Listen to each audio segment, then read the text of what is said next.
Meat, sausages and bacon makes little difference to the risk of contracting cancer, according to a new study which contradicts the advice of most of the world's major health organisations. Here's our medical correspondent, Fergus Walsh. There have been repeated studies linking red and especially processed meat with heart disease and cancer.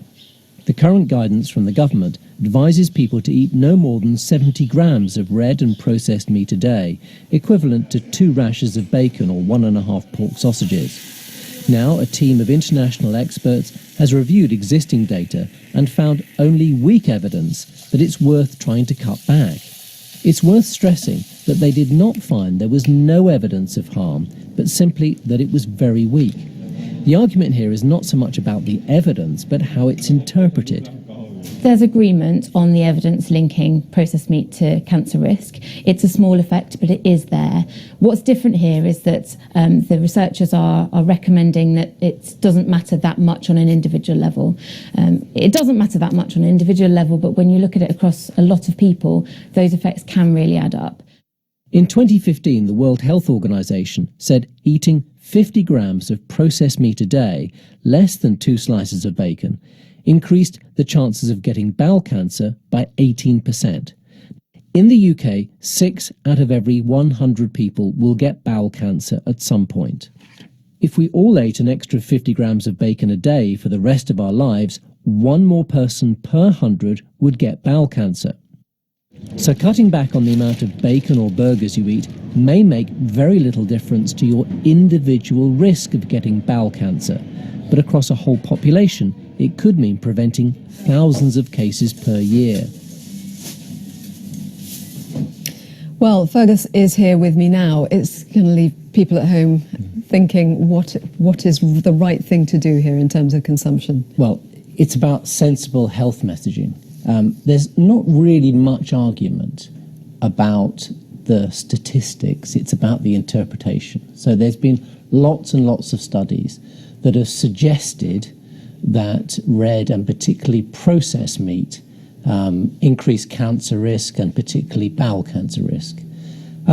These researchers who've been commended for doing an excellent statistical job have just interpreted it in a different way because they said, well, the evidence is very weak. So the evidence scientists accept is not as good as you'd want, because really what you'd really want is half a population to eat lots of red and processed meat all their lives and the other half not to eat very much at all, and for them to conduct their lives exactly the same apart from that one factor. And studies aren't done like that. So they've said, look, on an individual level, it's probably, if you're eating a bit of meat every day, probably okay. And the health bodies worldwide are saying, well, you should probably cut down. And the advice here in the UK is, 70 grams? That's sausage and a half a day or 2 rashers of bacon. And I think probably the take-home message is this. If you spend your day eating burgers and salami, pepperoni, ham, and that is the staple of your diet, then you are doing harm to your health in a lot of ways. If you have it occasionally, then it's fine.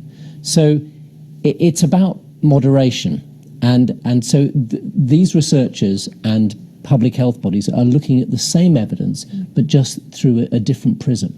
What has the reaction been, if any, from public health bodies in terms of the messaging? Because obviously when the message is, it dilutes the message, absolutely furious, especially in the US. Some of the bodies there are just absolutely appalled at this Canadian-led team. We spoke to the lead Canadian researcher yesterday, and he was reluctant actually to go on tape. He clearly wanted to let his their study do the talking, but I think they were expecting a backlash.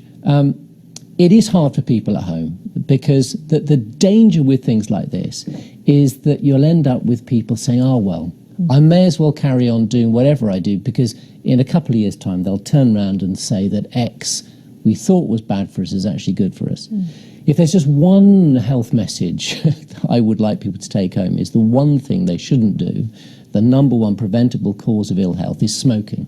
And that beats everything else into a cocked hat, including processed meat and everything else. If people don't smoke and they exercise and they have a balanced, healthy diet, I mean, it is that boring old message, and that messaging is solid evidence. Thank you very much, Fergus.